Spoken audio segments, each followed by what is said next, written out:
Le mardi 11 mars 2025, le ministère international de soutien psychologique MIPSI, dirigé par le pasteur Claude Emmanuel Camille et en collaboration avec la Société biblique haïtienne, a accueilli plus de 50 Bibles.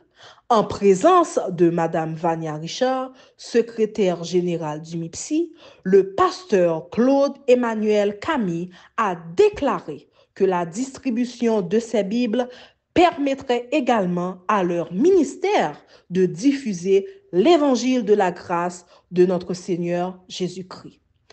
Le MIPSI, dont l'objectif principal est d'accompagner les personnes atteintes de divers troubles psychologiques, souhaite également éveiller le secteur évangélique à la réalité des maladies mentales, souvent perçues par certains leaders en raison de manque de compréhension comme des assauts de l'ennemi contre les individus affectés par ces afflictions. Le fondateur du MIPSI, un ardent promoteur de l'évangile sans compromis, est convaincu que le message biblique n'est en aucun cas un message qui asservit l'homme, mais plutôt une libération face à toute forme d'exploitation de l'homme par autrui.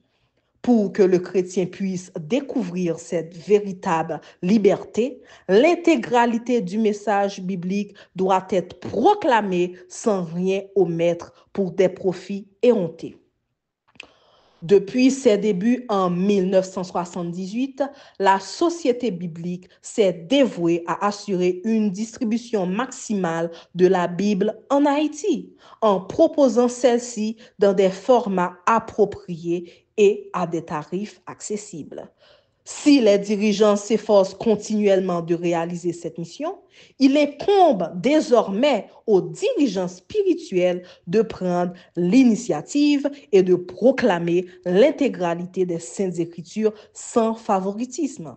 Dans un futur proche, le ministère international d'aide psychologique prévoit de mettre en place une série de sessions de formation destinées à éduquer et à alerter les divers leaders religieux sur l'impact des traumatismes sur la vie spirituelle des croyants.